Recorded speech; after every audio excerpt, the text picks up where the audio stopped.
Hello, my fellow subjects of the internet out there. This is the Aromantic Shipper back again with yet another review for the month of December.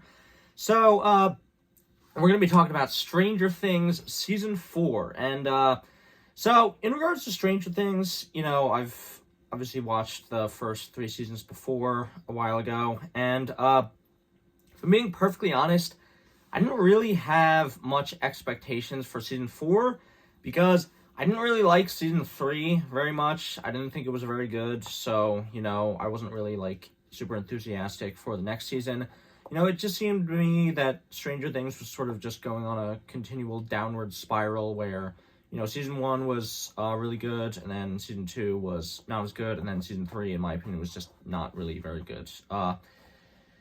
But yeah, I didn't really have plans to check this season out, but then, a bunch of people were talking about, that Season 4 was actually really good, so, I checked it out on Netflix, and yeah, Stranger Things is good again. Who knew? But yeah, I wouldn't say Season 4 is as good as Season 1 of the show, but yeah, Season 4 is definitely a good season. It's definitely a marked improvement over Season 3, and arguably Season 2 as well. So yeah, let's talk about it. So one of the things that, the episodes in this season are, they're so freaking long, especially the last episode, which is, movie length, which, it's kind of annoying and frustrating, but to be, and this season does feel kind of bloated, but at the same time, I think I was honestly able to binge these episodes significantly faster than I was when I was watching Season 3. It kept my investment more than, Season 3 did, even though the episodes were, so long. And, the season really does do a great job of, making you want to know what will happen next. So that's definitely a good thing about this season that sort of is, makes you able to, get through the longer episodes easier. By the way, I will try to hold back on spoilers in this video, but I will definitely spoil some things, so just be warned about that. But yeah, anyway, continuing, I really did like this season. The writers really managed to turn things around and get me invested again after really not being very interested in Season 3. One of the biggest issues with Season 3 for me, and that I really didn't like about the season, is that, Season 3 was just not scary. Recalling back to my experience watching that season, there wasn't really any moment in Season 3 where I was genuinely unnerved, unlike the first 2 seasons. I don't know, it's just it felt too hokey and cheesy and too, overemphasizing, big scenes of gore and disgust, and I don't know, it just didn't really, it didn't really feel like too much of a horror show anymore, Season 3, in my opinion. I wasn't really genuinely scared at pretty much any moment in the season. But, there were some legitimately really bone-chilling scenes in Season 4 that I was actually, scared at. The season opens up great with the first episode where, there's this whole scene of course, the character Chrissy, who is having her mind infected by this mysterious entity. And, everything leading up to her death and her actual death itself was incredibly scary. So, I was really pleased with the first episode in that, it felt like an actual return to form where, okay, Stranger Things is legitimately a horror-based show again. So I did like that I did like that aspect of it, and one of the things I feel like was a really good improvement over Season 3. Another thing that really bothered me about Season 3 was that the show basically just dropped the entire Hawkins lab and Mystery of the Numbers as a subplot. I don't know, that just really bothered me because it was the most interesting draw of the whole series, trying to figure out, what was going on with there, and they left a lot of questions sort of unanswered in Season 2, and they didn't really address them at all in Season 3, but now in Season 4 they're actually bringing them back and, getting a lot of really cool mystery and reveals about that. So that's another thing I really liked about Season 4. And, this season really did have a lot of great reveals that, fulfilled a lot of unanswered questions in some very satisfying ways. And the reveals were very well done. I really loved the mystery aspect of the series and trying to figure, everything out. It has a very well crafted it has a very well crafted story when it's dealing with that aspect of, the lore and the mystery. And Vecna, who is the main antagonist of this season, he's not particularly complex, but he's just really great as an antagonist. And I really like how it's an actual person this time, as a threat that the audience can get attached to. Whereas before it was just like in seasons 1 and 2, it was kind of just like these mindless monsters. And I guess in season 3, it was, technically people who were the main characters were sort of fighting against, but they were just infected with, mindless or sentient, otherworldly goo or whatever. I don't know what, but whatever. But you get my point. It's an actual person this time as an antagonist who has history and a relationship with the world and isn't just like a monster from the upside down. So, the mystery that is revealed of who Vecna actually is and, where he comes from and his origins, they were really, it was a really good reveal, and I really liked it, and how it connected to, Eleven's past and everything dealing with Hawkins' lab. It was really great in that way, and I don't know how much of this was planned from the beginning, because it is kind of weird to, for the first 3 seasons, not even have a ton of foreshadowing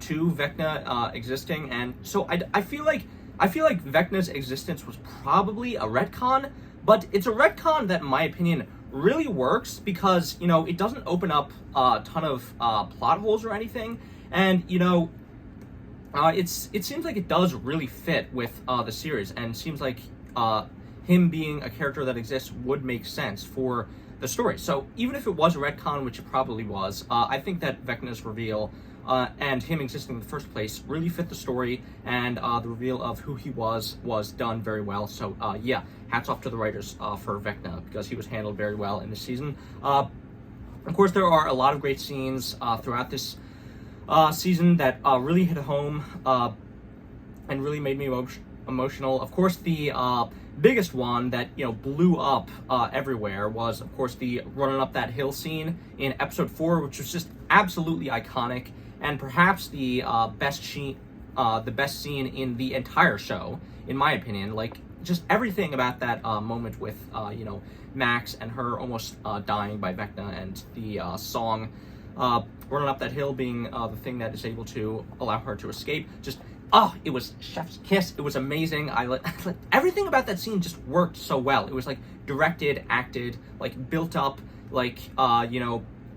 written so incredibly well. And it's just it seems like it should be such a simple concept, but the way they presented it and the way they built it up over the course of the 2 episodes before that, in trying to figure out what was going on and how to maybe stop Vecna and Max's whole character arc. It was so. It was just a really incredibly good scene, one of the best scenes in just really any media ever to exist. So hats off to the writers. And also ever since that scene, I have never been able to get that song running up that hill out of my head. It's been 2 months since I saw season 4, and I still haven't been able to get Run Up That Hill out of my head. It may, the song and the scene may or may not have inspired me to create not 1 but 2 separate AMVs for Run Up That Hill that will be coming out over the next year. So just keep your eyes peeled for those, but whatever. I won't reveal which media they are for, but whatever. Anyway, speaking of which, out of nowhere, Max kind of became the best character in the series. What? Honestly, she was a character who was not really on my radar that much before this season. She was fine. I liked her well enough, but she wasn't really ever a great or super interesting character before this season. But out of nowhere, she became the best character. Her character arc is just so freaking good this season. I loved it from start to finish. Everything with her trying to deal with her grief about Billy's death, and her messed up family life, and and I love how, even though she's a character who has gone through a lot of trauma and has had a really bad life, the thing that's so great about Max in this season is that, even when she is so scared of dying, she still manages to, be brave, and she doesn't, freak out, and she even and she even tries to, you know, deal with the situation like in a calm manner and find some level of acceptance with her death. And even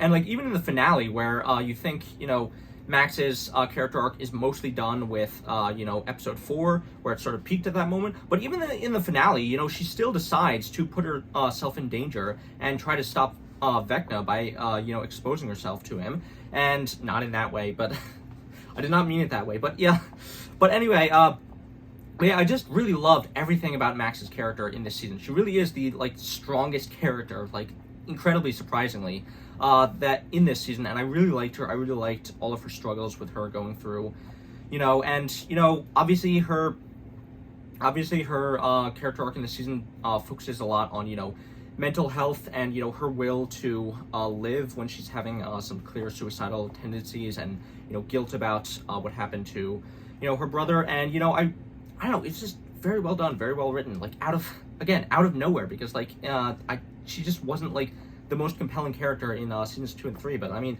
I really liked her this season. She was great. And you know, I mean, like, I feel like my one complaint is that like everything about Max is pretty much great in this season, but I feel like I would have liked her character arc would have been maybe a little bit more impactful if Billy, her brother, wasn't like the worst character in the series. But I did not like Billy very much. I did not really like any scene related to him. But I mean, like, whatever. I mean, like, I don't know. It works because, you know, her whole.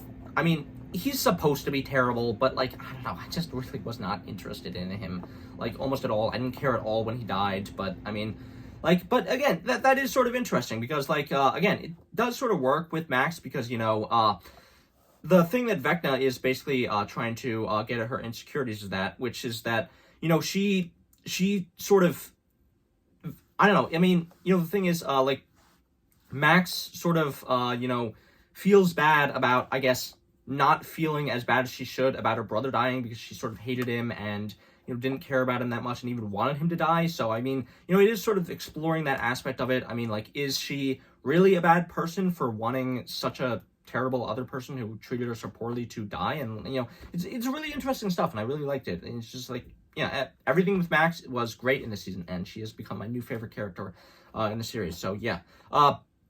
In regards to other characters, I really liked Eleven this season. I thought she had a very compelling character arc, you know, with her, you know, having to, you know, readjust to life now as, you know, everything has changed and she doesn't have her powers. I found that really compelling. I found her sort of trying to reawaken a lot of traumatic memories to figure out the truth and, you know, regain her powers and be able to stop Vecna was really cool. I loved learning more things about her past. I loved the final confrontation with her against, you know, Vecna, with her trying to save Max. That was really great, and it also calls back a lot to, you know, the legitimate friendship in season 3 that Max and, you know, 11 did form, which was, you know, one of the only aspects that in season 3 that I would say was really good and worthwhile, but whatever. But yeah, I mean, 11's character was really great in this season. I really liked her.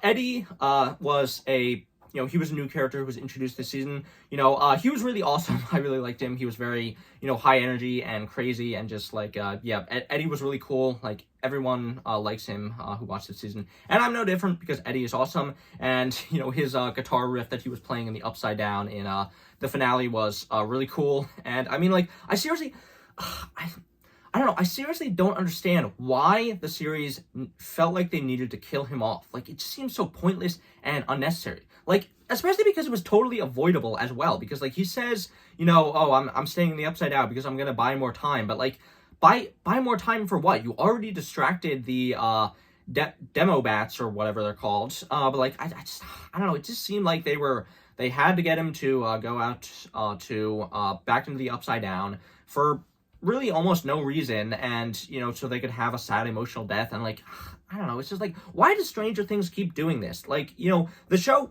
especially because this show will kill off a new likable character who is introduced like every season to really tug at the audience's heartstrings. But you know, like the show just refuses to kill off its main cast. Like it can't kill off any of its main characters, but it will like have its side characters that are introduced in one season and then killed off in the same season. Like it'll kill them off easily, even pointlessly. But like, I don't know. I just don't understand it. Like, you know, I mean, like seriously, consider this. Like, how freaking impactful would it have been if Max actually had died in the season finale of this season, rather than just being brought back to life by Eleven in a like, you know, oh, she's 11 suddenly has the power to bring people back to life. Like that's apparently a power she has now. But like, I mean, like, it's just like, and again, if you chose to like do that, to actually have the balls to kill off a main character in the form of Max, and you know, she's a character, you know, because she's a character who's been built up for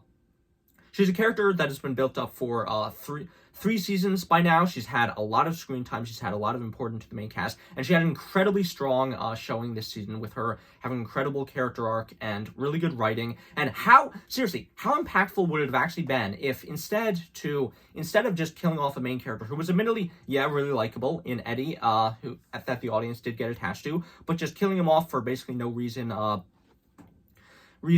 the end of the at the end of the season, where his death basically accomplishes nothing and was pointless, if instead Vecna had actually managed to, you know, kill Max, and she'd end up dying in, the mansion, and then basically after that, you know, the season just ends with the gate being ripped open and Hawkins being invaded by the Upside Down, and then it just fades to black. Like, oh my gosh, that would have been like the best finale fucking ever. Like, in terms of definitely in this series, but like one of the most amazing and most impactful finales of all time. But you know, they just didn't have the guts to do it. And you know, yeah, like the whole gates get ripped open, and you think, oh, this is finally the end, and they're gonna leave it on a cliffhanger. But no.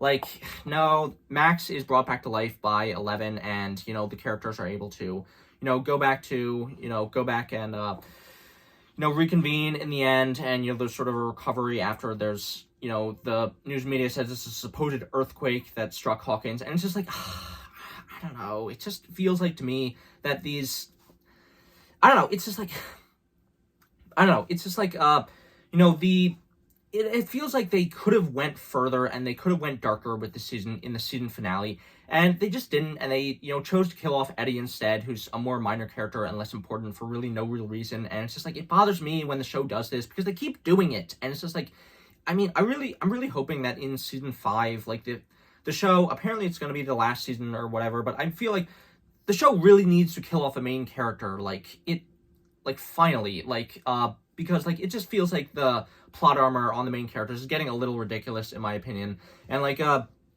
don't know, it just feels like we really need an impactful death to, you know, shake up the series, because like, you know, it's just like I don't know, the show just refuses to kill off its main characters, and that really bothers me, because, you know, when it feels like the main characters are totally safe and, you know, like they can never really die, like it's just like, I don't know, the stakes in the series sort of get to be lowered a bit. But maybe, I mean, like I don't know, maybe that's just me, but I know it's not, because I've heard other people complain about this, but whatever.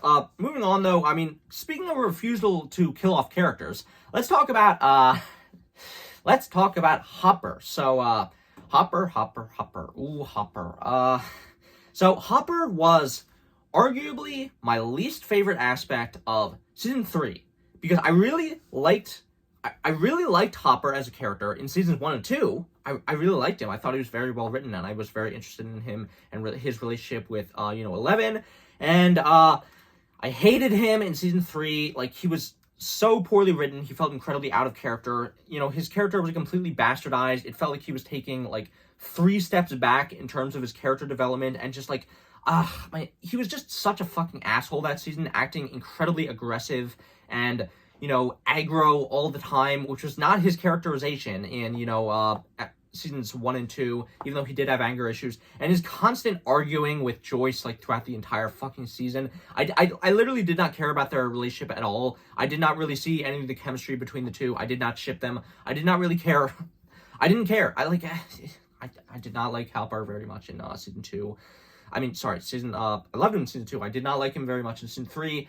Anyway, but yeah, then basically at the end of season 3, they were trying to get the audience feel all emotional, even though his character was dragged through the mud throughout the whole season. But anyway, they tried to make the audience feel all emotional because, they were going to kill him off in the finale, but then they couldn't fucking commit to it anyway, because, he didn't die, and he somehow got teleported to Russia, even though that makes absolutely no fucking sense. And, it's just the thing about, and now, because they didn't have the balls to kill him off in season 3, he's back in season 4 to drag down the whole fucking season, because, honestly, if I'm being totally honest, Hopper is definitely a better character in season 4 than he was in season 3, and, he does have some good scenes, probably the standout scene for him in this season was where he was talking about, how basically he basically makes life worse for everyone around him, and talking about his, time and the, stuff that he suffered from, his time in the Vietnam War. And I really like that whole scene. I don't remember what episode it was in, but I did like that scene. It was good, but overall, I just didn't care about his plotline. It was so uninteresting to me. Seriously, literally, the Russia stuff was the worst plotline of season 3. Why would you bring it back and give so much focus to it in season 4? I don't understand it. Literally, because here's the thing. Remember in season 2 when, they had this whole mystery of, the number 8. I think that was what her number was. But, they had this whole mystery of 8. And, they set all that up. And it was actually an interesting idea. And I was really interested in seeing where that plotline was going. But then the writers just completely dropped it because of one episode focusing on it. That was episode 7. That was kind of mediocre, yeah, let's be real, but it was still an interesting idea, and I wanted to see where they were going with that plotline, and I would have liked to see more of 8 in the future. But then they, literally because of one mediocre episode, they completely dropped that plotline and never, referenced it ever again. And but then in season 3, you have throughout the whole season this Russia plotline that made no sense and was completely ridiculous and was terrible. And then it was basically the worst aspect of that season, or at least Hopper was the worst aspect of season 1. But in terms of not just talking about characters, but in terms of plot lines, yeah, the Russia stuff was the worst part of season 3. And yet, despite the fact that you completely dropped that whole 8 subplot in season 2, which was potentially interesting, this whole Russia subplot, which was it's a terrible idea. It doesn't fit with the series at all and feels completely disconnected to the actual story. Yet you continue running with it throughout all of season 4? Really? What the fuck? It's just, I don't understand it. Why would you continue with this fucking plotline? It's just again, there were some entertaining and good scenes in Hopper's storyline this season, but I honestly just could not bring myself to be emotionally invested in any of them. Because I know these characters aren't gonna fucking die. I mean, Murray might die, but who the fuck cares about Murray? He's a completely expendable goofy comic relief character, so who fucking cares about him? But again, I knew Joyce and Hopper weren't gonna fucking die. I knew they weren't gonna be in this whole Russia subplot to just end up being killed in the end. I knew they were gonna be fine. I was not emotionally invested in any way in their journey, especially because it's so fucking repetitive. Hopper, because listen to a plot summary of what happens that I'm about to give, and consider how incredibly repetitive and just boring this and dragged out this entire Russia subplot was throughout the season. So what happens basically is that Hopper ends up planning his escape from the Russian gulag, and then he ends up escaping successfully. But then he's caught again and brought back to the gulag, and Joyce and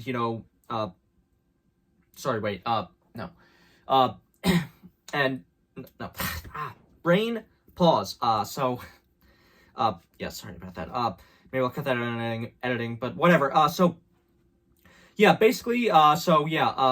Hopper escaped from the Gulag, but then he's brought back to the Gulag. So then Joyce and Murray have to go to the Gulag to get him out, and they manage to escape the Gulag. But then at the end of the season, they go back to the Gulag and try to fight off the Demogorgons that are there. So he escapes, then he comes back, and then he escapes, and then he comes back. It's just like it's going in circles. It's not going anywhere. It doesn't accomplish anything. It's just like, it felt so incredibly pointless and dragged out, this whole fucking Russia subplot. And it's just like, it felt like scenes that were just there to pad time and to have these characters have something to do, even though it doesn't really relate to anything going on in the main plot. Like, seriously, if this Russia subplot had been cut out of the season, like, what would the audience have missed? Like, nothing. Like, the season, and if you had done this, like, and actually cut out the Russia subplot, I feel like the episodes would have been significantly shorter. Like a fifth of the screen time would have been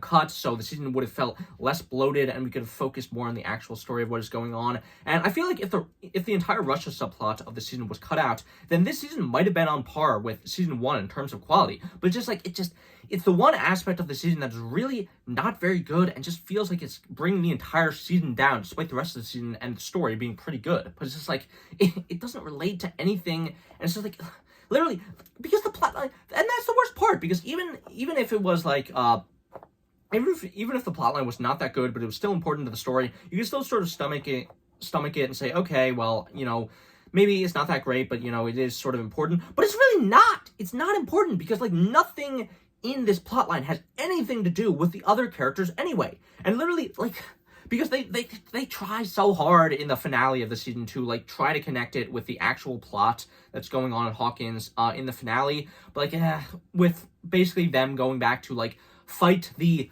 upside down creatures that have escaped in the Russian lab, which basically will, again, because the upside down is kind of a hive mind, it will supposedly, like, help the characters who are in the upside down in the Hawkins area, because, like, if they hurt them there, then it will hurt them back there.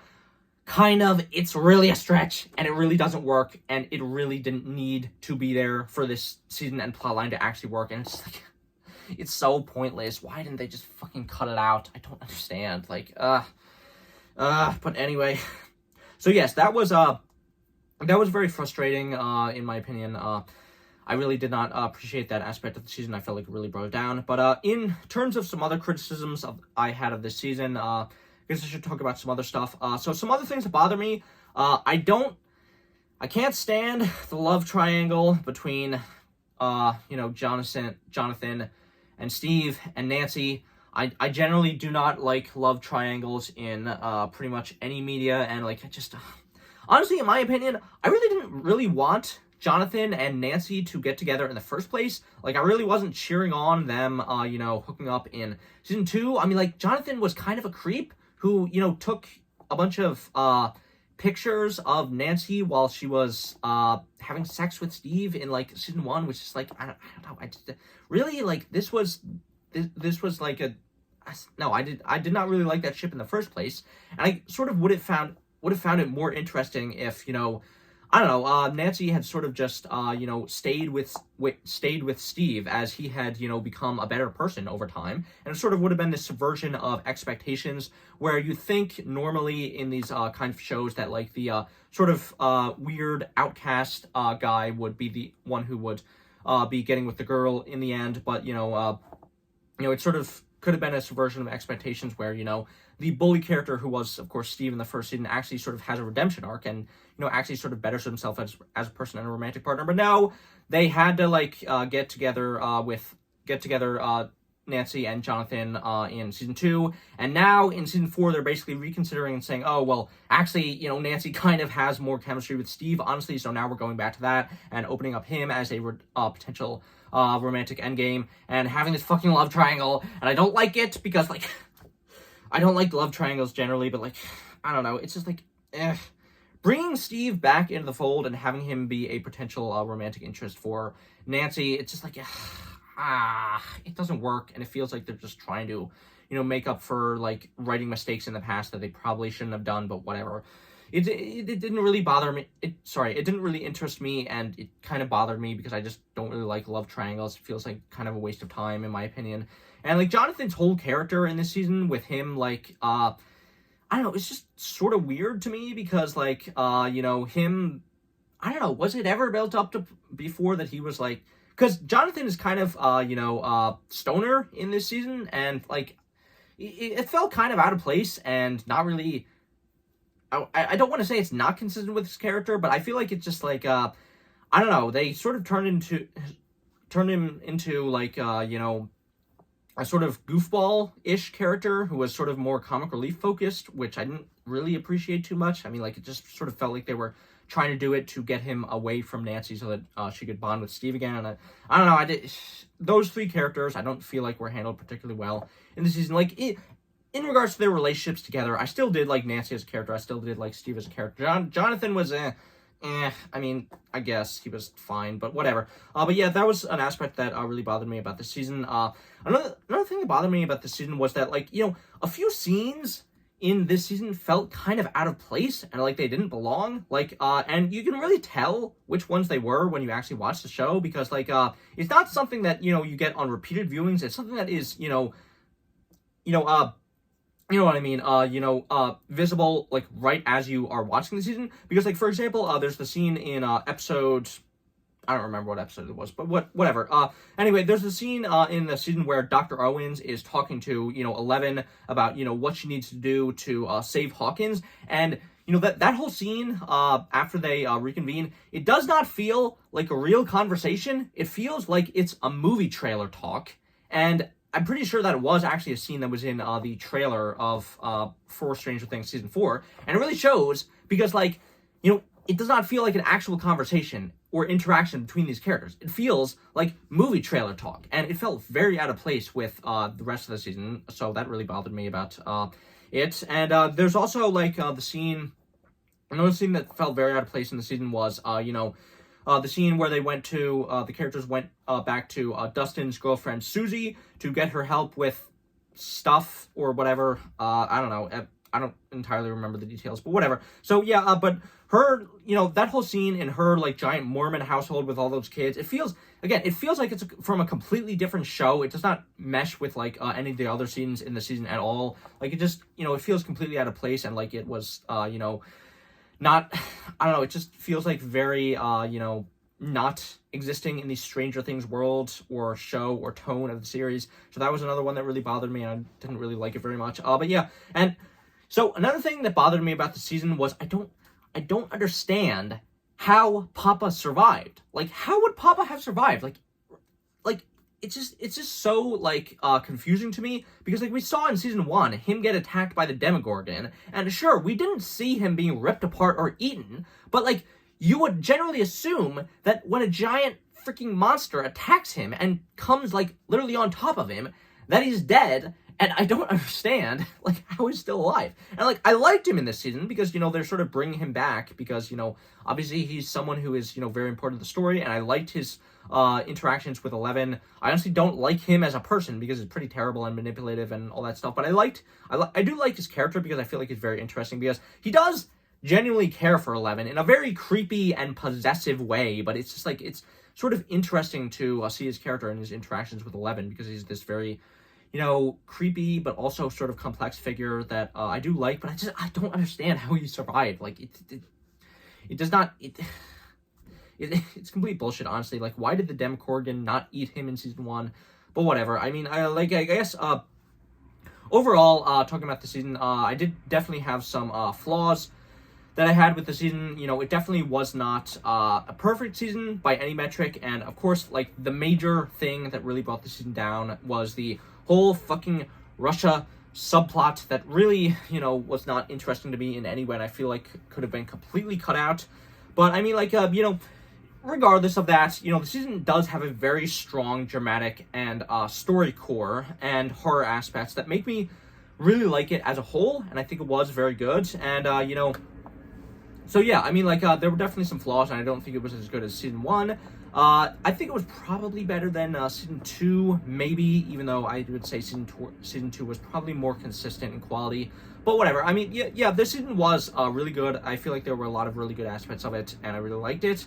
And, there were just some really fantastic, incredible scenes that I really liked, and some of the best stuff that has been in the show throughout its entire run. So yeah, I mean, season 4, this really was a return to form for the Stranger Things franchise, and I'm interested once again in what will happen in season 5. So yeah, I mean, yeah.